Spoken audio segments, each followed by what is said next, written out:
Sahabat YKB yang dikasihi Tuhan Yesus, saat ini saya kembali bersukacita karena dapat berjumpa dengan saudara dalam program siar Wasiat Kekal, berupa renungan firman Tuhan yang memandu kehidupan kita. Saya, Pendeta Ronaldo Gugu Simatupang, Pendeta tugas khusus Klasis Jakarta 1 sebagai tenaga utusan Gereja GKI di Jemaat Pope Immanuel Kota Bontang, Provinsi Kalimantan Timur. Sahabat YKB, mengawali bacaan dan renungan firman Tuhan saat ini, saya mengajak kita bersatu hati. Mari kita berdoa terlebih dahulu, memohon pertolongan Roh Kudus Tuhan mengajar, menasehati, dan memperlengkapi kita. Mari kita berdoa. Tuhan Yesus, terima kasih jika saat ini kami boleh kembali memiliki kesempatan untuk belajar dari kebenaran firman. Karuniakanlah kepada kami Roh Kudus-Mu, Roh yang mengajar, Roh yang menasehati, Roh yang meneguhkan iman kami, Roh yang memperlengkapi kami untuk menjadi murid dan saksi-Mu. Di dalam nama Tuhan Yesus, kami berdoa. Amin. Sahabat YKB yang dikasihi oleh Tuhan, bacaan Alkitab yang menjadi dasar renungan kita akan firman Tuhan saat ini diambil dari Injil Tuhan Yesus Kristus seturut kesaksian di dalam Markus pasal yang kedua ayat 18 hingga ayat 22. Dan teks yang menjadi fokus perhatian renungan kita adalah teks di dalam Markus 2 ayat 22b. Saya akan membacakannya untuk kita bersama-sama. Tetapi anggur yang baru hendaknya disimpan dalam kantong yang baru pula. Sahabat YKB, renungan kita saat ini mengambil tema anggur dan kantong yang baru. Sahabat YKB yang dikasihi dan mengasihi Tuhan Yesus Kristus, jika saya dan saudara pernah memperhatikan proses pengolahan buah anggur untuk menjadi minuman yang bernama wine, maka kita bersama mengetahui bahwa sistem peragian dibutuhkan untuk mengubah buah anggur menjadi minuman wine. Sahabat YKB, secara umum hasil dari peragian atau fermentasi anggur yang baru itu dapat mengoyakkan kantong kulit yang lama.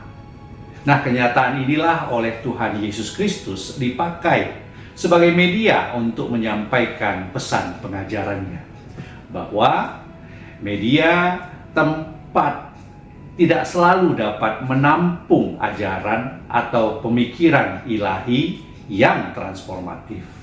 Tuhan Yesus menyebut dirinya selaku mempelai pria. Sosok Yohanes Pembaptis disebutnya sebagai sahabat dari mempelai laki-laki. Hal ini bisa kita baca di dalam Markus 2 ayat 19. Beberapa orang bertanya, mengapa para murid tidak berpuasa? Yesus menjawab bahwa mereka akan berpuasa saat mempelai laki-laki diambil dari antara mereka. Hal ini bisa kita baca di dalam Markus 2 ayat 20. Sahabat YKB, yang dimaksudkan Yesus di sini adalah bahwa mereka atau para murid itu akan berpuasa kelak apabila Yesus wafat di atas kayu salib. Karena itulah Yesus menyatakan bahwa para murid tidak berpuasa saat masih bersama-sama dengan Dia. Sahabat YKB, peristiwa kematian Yesus sering dianggap sebagai peristiwa yang tragis dan memalukan oleh orang-orang yang tidak percaya, bahkan gagal melihat tujuan pengorbanan Yesus. Mereka berdalih, masakan anak Allah wafat di kayu salib yang hina? Salib menjadi batu sandungan mereka untuk percaya. Padahal melalui peristiwa salib, Yesus Kristus menjadikan manusia percaya sebagai mempelai perempuan. Hubungan Kristus dengan umat percaya adalah mempelai Allah.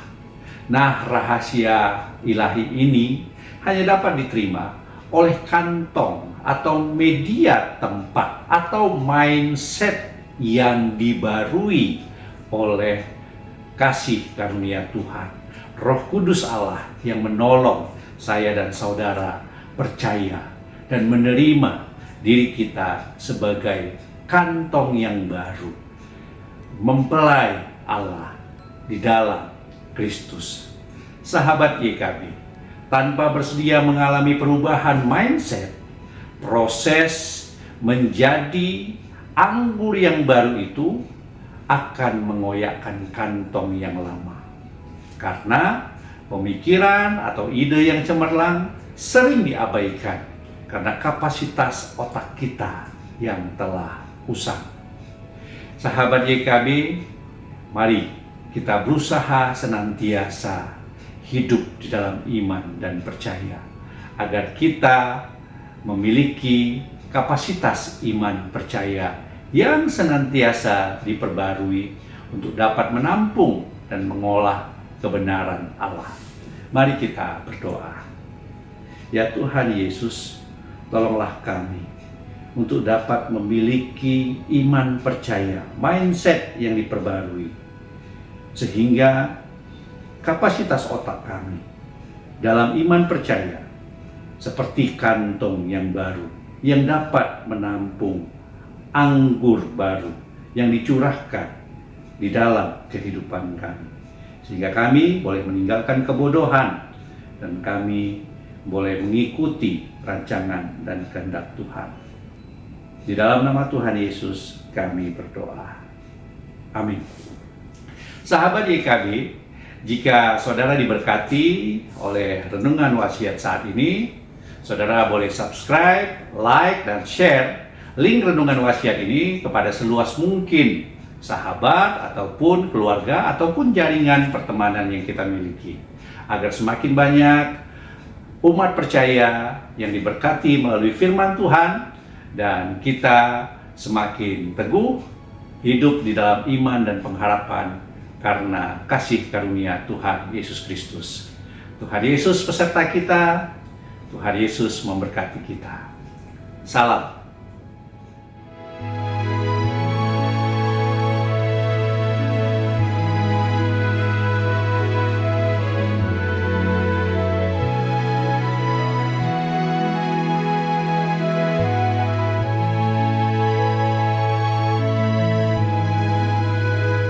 Sahabat, mari dukung pelayanan dan pekabaran Injil melalui YKB dengan membagikan link acara ini kepada sebanyak mungkin orang. Dukungan juga dapat saudara lakukan dengan mentransfer dukungan finansial ke rekening BCA ke nomor 450 305 2990 450 305 2990 atas nama Yayasan Komunikasi Bersama.